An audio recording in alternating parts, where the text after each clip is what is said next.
All right, everybody ready? Leon, Wicker. Okay, everybody ready? Griff, you ready? Okay, here we go. Ready.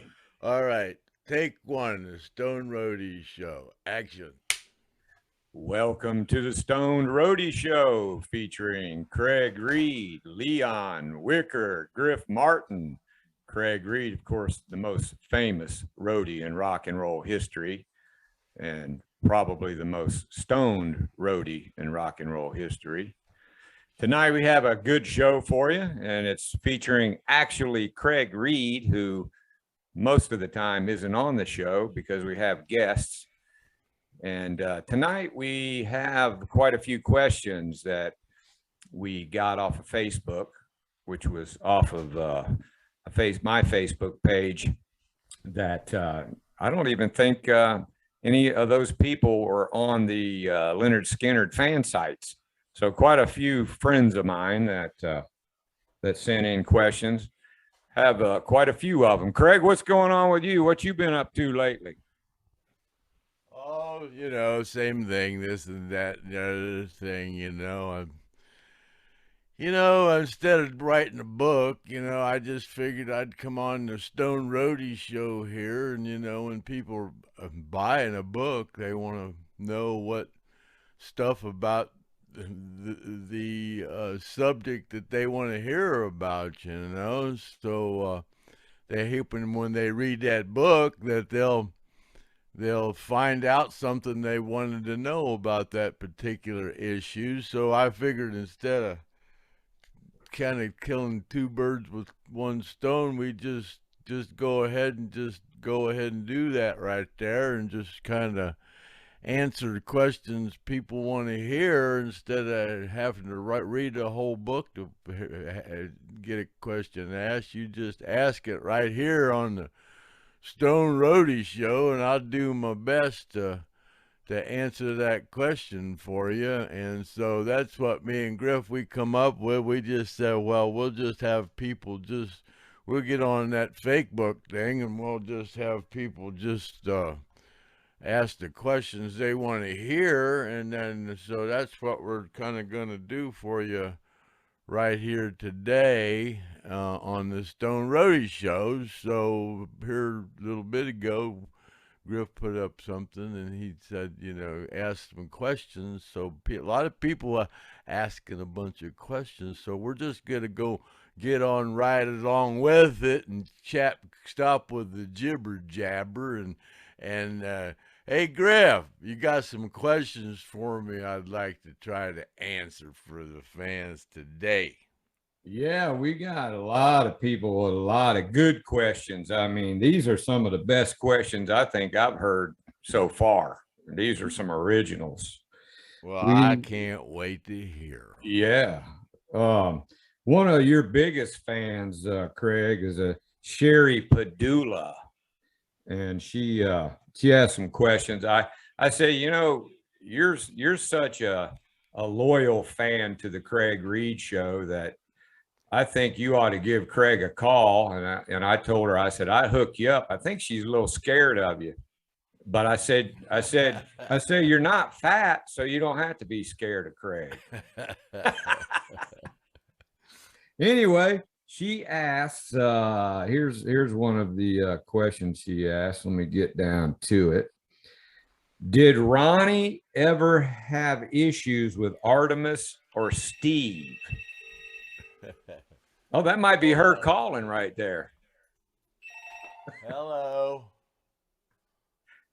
You can tell. Hey, you caught me right in we, the middle of the we Stone don't Roadie edit show. on I'll the give you Stone a Roadie call in a show. little This is bit. live, so we're All not going right, to edit all right. this. We're not going to edit this out. All right, that's just one of my loyal fans, I talk to people all the time on the telephone, because they'll write and they'll ask me questions, and I say, just call me. And they go, I can't call you. You're famous. I goes, yeah, I'm a legend in my own mind, but you can call me. I'm just some guy that was lucky enough to run into this band, and now they made me famous. Oh, by the way, hey Gary Rossington, Hi, how you doing today? And Dale, there's Dale too. Hey Dale, how you doing? Did they're you hear the they're my question I two asked? favorite fans, the Sony Craig, did you hear the question I asked? I forget, I got brain damage. Yeah, I know, but I think I forgot it now. Oh, here it is. Did Ronnie ever have issues with Artemis Oh or Steve? no, no, he never Steve. No, not at all with Steve. Him and Steve got along great right from the beginning. They were kind of Ronnie was looking for some help, writing. He says, "Man, I'm about wrote out. I'm wrote everything I could about my life. I kind of get a little shit at home about the stuff that I write about. Where the hell did you get that idea?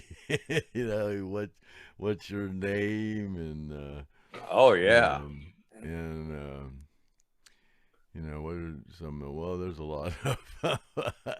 yeah. I mean, it I sounded should like I he should really. probably I probably shouldn't have spoke that last bowl of hash before we started doing the Stone Roadie show, but oh well, whatever. Hey, But Craig. Speaking of that, she has another question. How did you make mushroom tea back in the Hell House day? we never made any mushroom tea at the Hell House specifically. That one time I talk about when it was Gary's turn to stay at the Hell House, and I told him that was right when I got with the band that I was staying at the 8 Days Inn with Ed King and Bob Burns, and I just said, heck, instead of me going to the 8 Days Inn, I'll just stay here at the Hell House. So Gary was all appreciative, so he went out and under a piece of cow turd and pulled me up a mushroom, and I washed it off and ate it. And that was kind of my first real experience with mushrooms.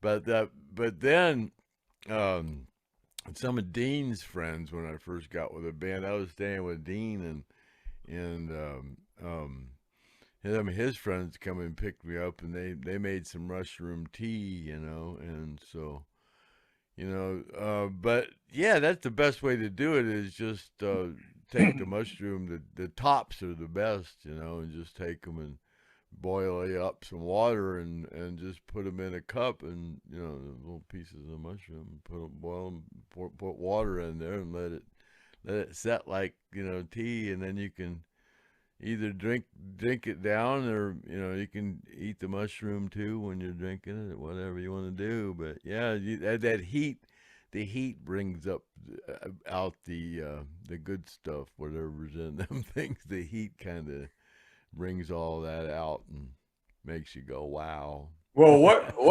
Well, let me ask this in case some of the children at home want to try this, because we don't want the kids at home to try this. But I No, think, it's not cool to pull mushrooms out of the ground and eat them unless you know what you're doing, because you'll do something like die.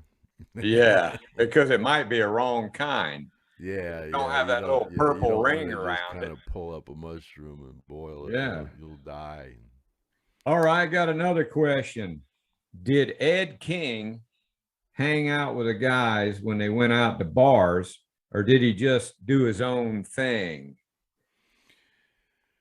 Well, during those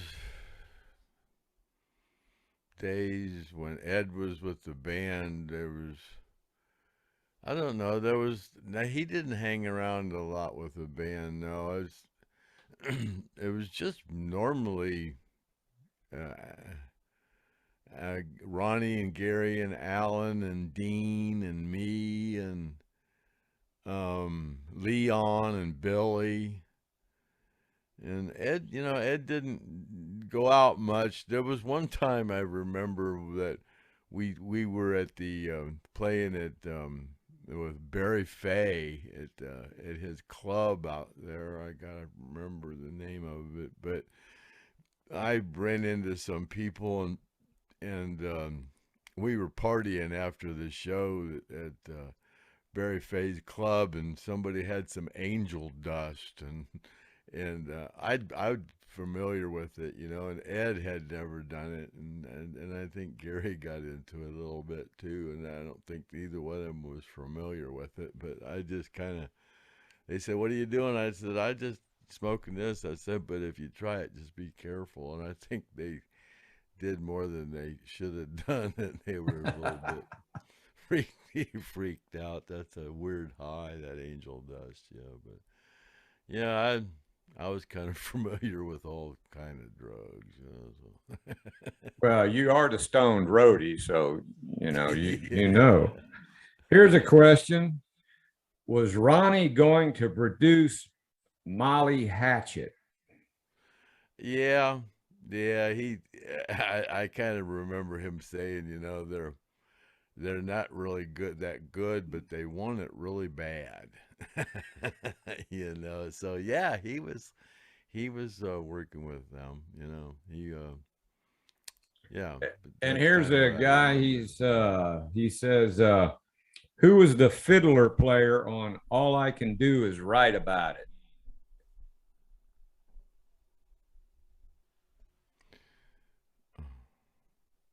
I don't know. We might have stumped I the got roadie here. huh? We might have stumped the roadie on that question.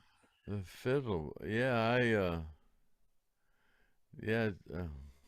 We'll have to come back to that question another time because I don't know what he's talking about. I can't even remember a fiddle song in that part in that song. That's what's Yeah. puzzling me. Where's their fiddle and all I can do is write it.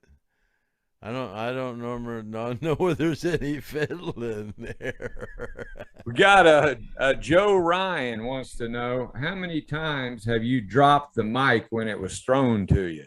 Never. I always caught it with one hand and I never dropped it. I caught it with two hands. That's what I would call a drop when I caught it with two hands because I always tried to catch it with one hand. But sometimes it was either catch it with two or get hit in the mouth with it. But you caught all kinds of things, not just the mic. You catch Yeah, I Gary's caught slide. Gary's slide, and then during the tribute band, that Huey would flick before I would catch Johnny's mic and Gary's slide. Huey would, when I was standing first come up to get prepared, he would flick his pick at me, and I would snatch it out of the air with one hand. That was pretty cool. A Yeah, I lot, caught all kind of stuff. a lot of And people. Alan would throw his damn Explorer at me. I hated that. He threw that thing. God, he threw it at Chad once or twice. Yeah, a lot of people they don't know that you used to roller skate around with Neil Sean's guitar. If he's Yeah, watching, he knows yeah, I'd now. roller skate around the arena with a wireless rig on the guitar. All right, let me see if I can find another good question here. Brandon Campbell, he's got a fan site, and that guy is really knowledgeable on amps and guitars. I mean, I've never seen a guy. And Fortune Child, he sponsors that band, and they're a really good band. He says, get Craig to talk about how each guitar was set up. How was the guitar set up? Man, as far as I'm concerned, they were pretty much stock. I don't know what you're calling Yeah. set up, but Alan's Explorer, he used 10, 13, 17, 26, 36, and 46. And that's what Gary used, and that's what Steve used, and that's what Ed used, except for Alan, when he would play his Strat, he would use nines, 9, 11, 16, 26, 32, 42. But as far as being set up, they were just set up like a guitar set up. And they had pretty much stock pickups in them. They weren't DiMarzios or anything. They were all Gibson pickups. He asked, was there ever any problem with any of the equipment, like the time when Alan smashed his Firebird? What caused him to smash it?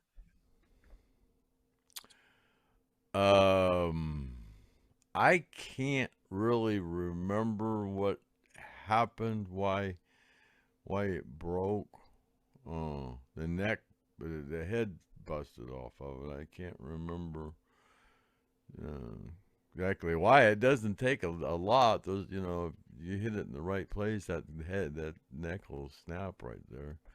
But I can't remember why it happened, but it happened, and then that's when Ronnie threw it in the crowd, right, or I think, and then I jumped in after it, and me and Joe Barnes pulled it. So back the out of neck the got crowd, broken but before they got it back. Yeah, Yeah, it Go got ahead. broken, but it got broken before Ronnie threw it.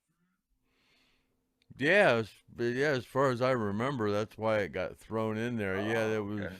that was broken. Yeah, Wow. the headstock was broke. Steve Sperline, I think I don't know, I might have butchered that name. He says, "Can you ask Craig when and where Alan got his Explorer?" Said there's some rumor about you got it from Clapton. The way hey Gary, I remember you got that Bernice off of that one guy, skinny kind of guy, short hair and stuff, but he was a guitar collector. And the way I remember it is Alan got that Explorer off of the guy that you got Bernice off of. And I'll have to get back to you and see if that's correct. But I remember, I thought I remembered the guy that you got Bernice off of. Alan got the Explorer off that same guy. I think he paid $4,000 for it. But he could have came from a guitar shop, but I just remember that one guy was the guy that they dealt with, and it could, I don't know where he came from, but it was the same guy, I think. Then we have a question: who's Sam, and why is Ronnie Vanzant wearing his shirt? Sammy was a bus driver, and he was pictured in oh God, what was that album where his Bullets? Yeah, give me back my bullets. I think was the album where Sam's picture was in there, where they were all in there. But yeah, he was a bus driver. He was the band's bus driver. Yeah. Then we have a question that I tried to tell a guy earlier about Dickie BETTS and Ronnie having why they didn't like each other, why they had an argument. And I told him that, and Craig agrees that Gene Odom would have to answer that. And I think we ought to just give old Gene a call. Yeah, all I could do was call. give secondhand information on that one, so that's probably the best thing to do. Just He call may not Gene. answer. Gene working on his house all the time, and so we'll give him a call and see if he's available.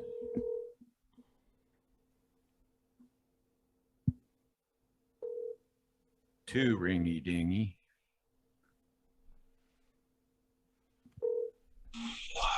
Hey, Is this Gene Odom? Are you at the bar? I'm at your favorite restaurant. Oh, I'm at Jawbreaker Cafe. oh, where I broke my jaw on that club sandwich. Yeah, Papa J's, where you broke your jaw, broke that sandwich on your jaw. I'm still crippled from that. You know, you're live on the STONED Roadie show right now, Gene. All right, I'm gonna step outside here. I'll be right back. Craig, can you? I got to step outside here because, well, there's too noisy. I had the cars going by. Let me go here in Okay. this other part of the juke joint here, so it won't be so noisy. Hey, Craig, can you hear Gene? Okay. I can hear him. Yeah, I can hear him good. Okay. Okay, go ahead. Yeah, there's a fella. We had some people send some questions in to Craig asking, you know, about the Lynyrd Skynyrd days. And they had a question about Ronnie and Dickie BETTS having an altercation. And I remember you telling me the story.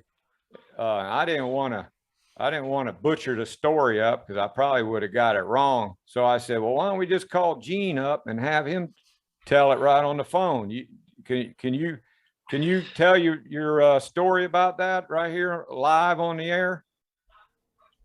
Yeah, but you know, I'll cut it kind of short because it could get kind of long. Okay. But that's probably one of the only few stories that Craig don't know, because Craig knows more about Lynyrd Skynyrd than Lynyrd Skynyrd knows about Lynyrd Skynyrd.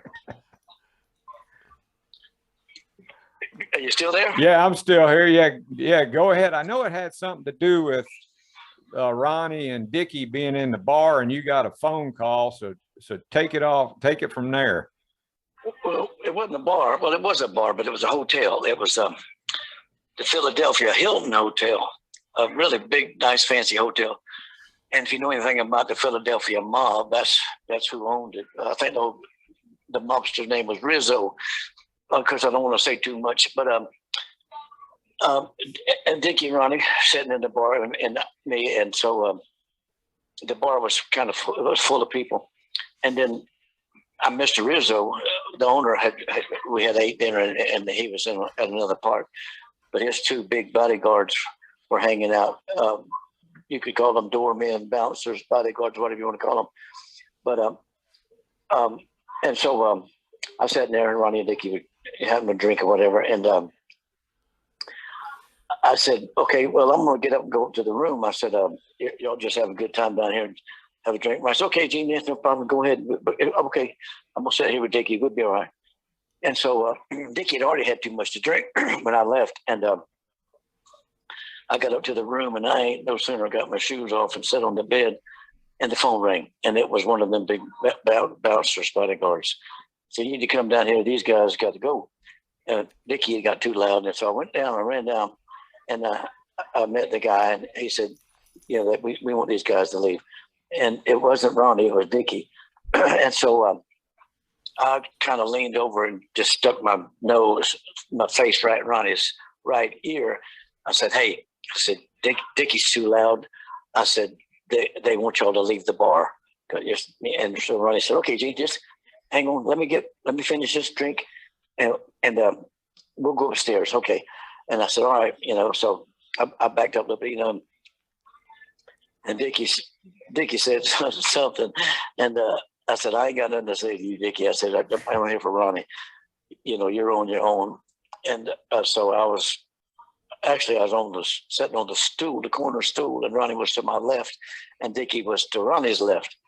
And Dickie leaned around Ronnie, and he cussed me a couple of times, and then he said something about, you ain't nothing but a babysitter. And so then when they cussed me the third time, I just pushed Ronnie's head back, and I knocked Dickie off of the stool on the ground and knocked the piss out of him.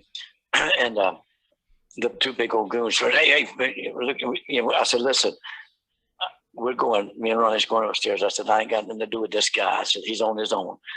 And so Ronnie got me around the neck with his right hand. And he said, come on, Gene, let's go up to the room. And so we walked out the door into the hallway there. And Dickie was actually to Ronnie's left.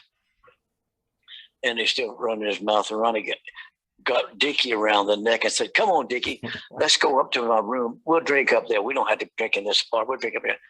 And so, and Dickie said something to Ronnie. He said, man, don't be messing with my man. Dickie, don't be messing with me. And so Dickie said to Ronnie, Ronnie just locked him in a headlock and started pounding on Dickie, and they hit the floor. And I grabbed Ronnie, and then them two big goons come over there and said, hey, this shit's got to stop right now. I said, listen, I ain't got nothing to do with this guy. Me and him are going upstairs. So we started walking down the hallway. And Ronnie just gave Dickie that big old belt buckle that Donnie Vanzant has now with all the big silver buckles on him. Right. And so Ronnie gave that to Dickie. And so come to find out later that Dickie went back in the bar and was throwing that belt around over his head. You know, Ronnie Vanzant, Lynyrd Skynyrd, the bar was full of people. And he threw the belt buckle Skynyrd Sam got the belt buckle, and actually Ronnie got it back, the belt with the silver buckles on it. And so Dickie ended up going to jail, and he got his ass beat. He got beat up really bad. And so he sent word to Ronnie that he's hired a hitman to get me. They were going to take it. So Ronnie said, Gene, the next day was, I think, Philadelphia. He said, don't go out there, Gene. He said, let me take care of this. Let me handle it before you go back out there. Let me handle it. I said, all right, I won't go. You know, and so the next show was Mile High Stadium in Denver, Colorado. And Ronnie was said, I got to get this shit straightened out, you know, whatever. So when we got to Denver, the day of the show, I just jumped in the damn limousine or taxi cab, I can't remember. And I went out to the show and went up to Dickie's trailer and I knocked on the door. And his wife come to the door and, you son of a bitch, we got something for you. We got a guy for you. Oh, yeah. I said, Dickie, is Dickie in there? Dickie stuck his head out. He was sober then. He said, what's up, Gene? I said, come outside, Dickie. And so it's all right. We went outside the trailer and we walked up onto the bleachers there at the stadium. And I said, Dickie, you know, I didn't beat you up like you got beat up. I said, have you ever met the mob? No, I ain't. I said, yes, you have, son. I said, you met the mob head on. I said, that hotel, Rizzo, is who you was fucking with. I said, his bodyguards. I said, that's the mob, son. I said, you're lucky that they didn't just take you somewhere and, you know, and take care of you. Besides, beat your ass. Them two big goons beat the hell out of him. And then when the police got there, if you knew anything about the police in the 70s in Philadelphia, you knew who they were too. So they beat the hell out of Dickie on his shins and the arms with their nightsticks, go down the alley and beat the hell out of him, and then took him to jail. So and they came in and I told him the story and what really happened. He went, okay, I understand, man. He said, don't worry. He said, everything's good. Everything's good. He said, we're good. We're friends. He said, I'm going to quit drinking. I said, well, that's the best thing for you. And so I guess he did quit drinking for years, you know. I hadn't seen him for years, but I ain't got nothing against him. That was just a damn drugs and alcohol. So he thought you beat him up, right? Yeah. Oh, yeah. Because when the police took him down the alley and pulled him out of the car and beat the shit out of him, they took their nightsticks and they beat him on the shins. And they beat him on the arms. They beat the piss out of that guy because he was an old redneck, Florida cracker redneck, and they don't put up with that shit. Especially, I mean, I'm not going to push this word, but that was the mob. And when I said, man, you fuck with the wrong people. I said, if you ever go back to Philadelphia, Hilton, you go in there sober and you apologize to that man for you disrespecting his business. He said, I'll do that if I ever go back up there. I don't want to meet them people no more. You don't want to meet them people in the dark alley, you know? And when I explained to him who he was messing with, he understood it. And he said, no problem, Gene, we're good, man. So everything was good then. And when Ronnie showed up for sound check, I had to explain to him I done took care of this. I done took care of the problem. He said, okay, everything's good. I said, yeah, everything's good. They just cool. Everything's fine. So what year do you think that was, Gene? 77. 77.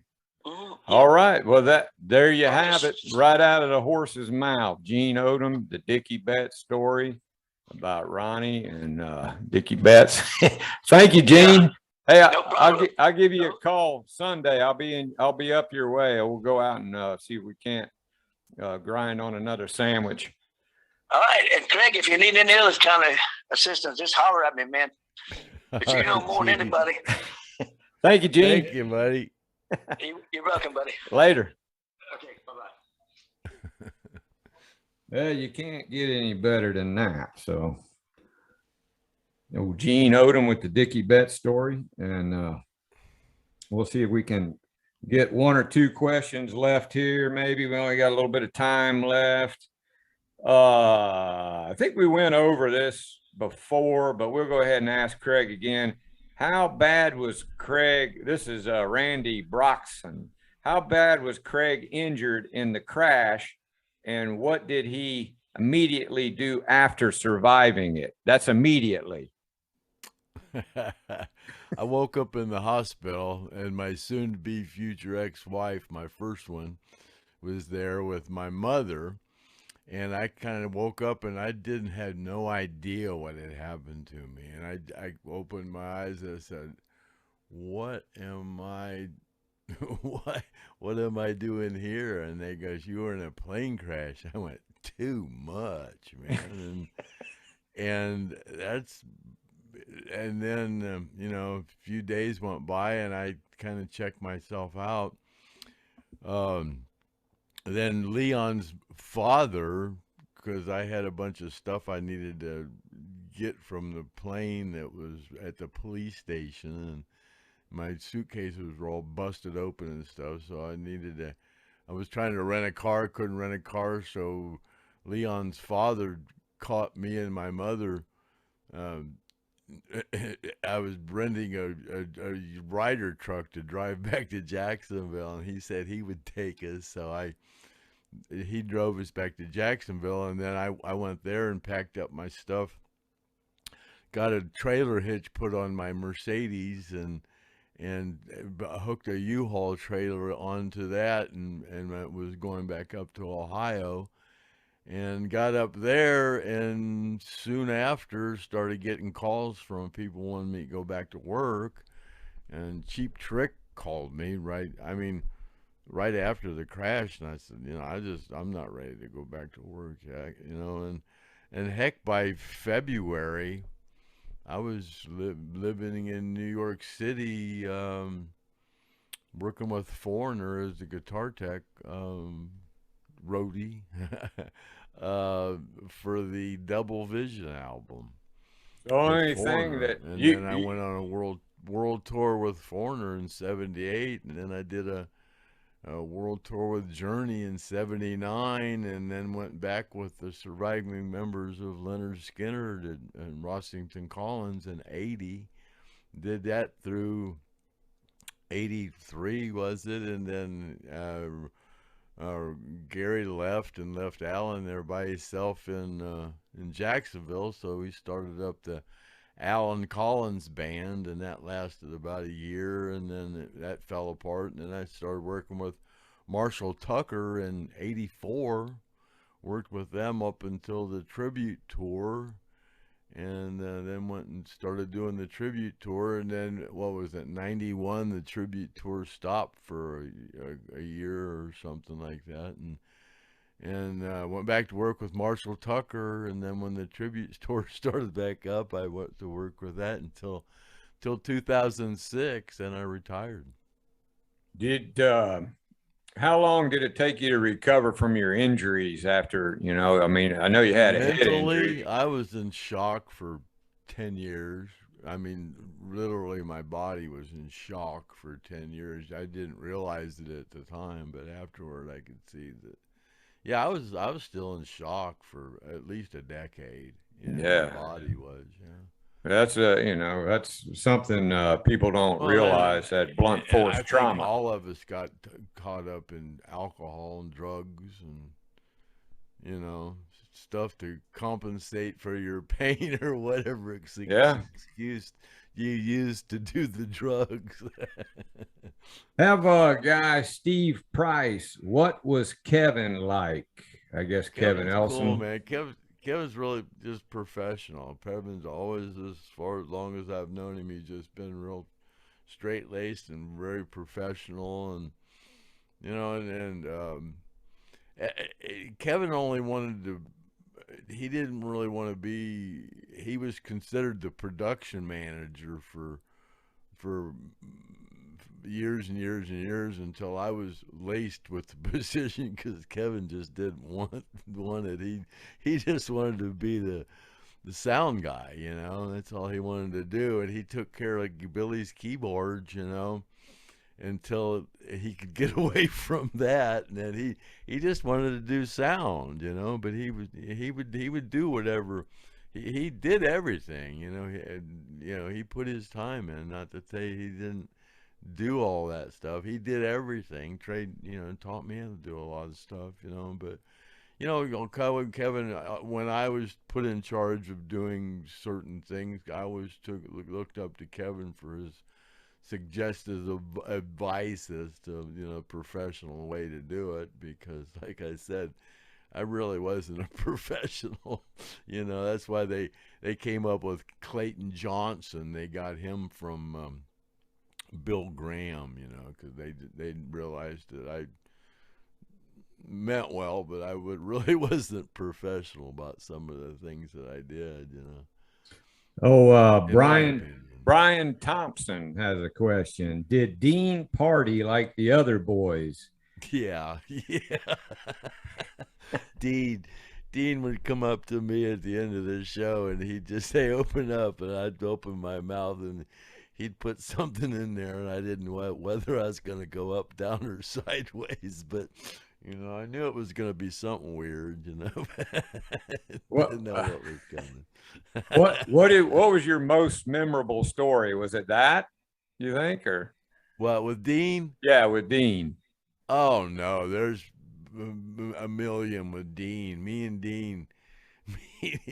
Dean was pretty cool. Dean was pretty, like, I guess the word you would call would be cultured. I guess, you know, he was pretty cool. He was different than the other guys. He was into, you know, different things. And I used to hang around. You know, I used to enjoy hanging around with Dean. He had a different aspect on life than any of the other guys. Yeah. What exactly did he do for the band? What was his function in the band? Oh God, he did everything. I mean, you know, like when I got hired, I guess he had been what do you call it? What's the word I'm looking for?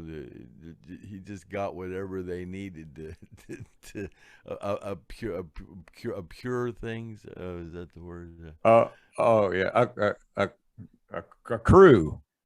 Crew, yeah, he would, whatever the word is, he would kind of, that somebody would mention that it would be nice if they could have something, and Dean would find a way to get it to happen. You know, he was creative. You know, he made the best out of. He was the party, I guess. You know, he was. He could make a party happen, I guess. Wasn't he Judy's friend, and that's how? Yeah. Judy and Dean were roommates, actually. Yeah, from what I understand. And his parents were rich or something, weren't they? Yeah. Dean's father actually was one of the directors or something for the Hullabaloo TV show. Hullabaloo was kind of like right after American Bandstand. I think Hullabaloo was kind of a dance show, something like that, before Midnight Special and all those other ones came about. I know a lot of those. During Soul Train, I think there was Hullabaloo and Soul Train. I think those were the two. A lot of your movie footage has Dean in it, and he's cutting up a lot in there, making faces. He just looks like a really cool guy, you know. Yeah, Dean. Well, we all lived in Cedar Cove, so when we were at home, I could always hear Dean was always at my door a couple times a day at least. Yeah. All right, Craig. I think we've. I don't even know what time we started. Yeah, but I'm sure we've took up an adequate amount of time here. Yeah, so it takes a long time to upload this stuff. So get my clicker here ready, and yeah, Leon and Wicker, you guys ready to call it an evening? All right, we're gonna call this a wrap then. We're gonna call it a wrap until next. All right, well, thank you for turning into the Stoned Roadie show. I hope we made this 20 to 30 minutes amusing for you as we could. So here we go. We're gonna call that one a wrap. I guess this is number 21. I guess. Yeah, 21. All right, we're gonna call this one a wrap later, and we're out of here. We're out of here.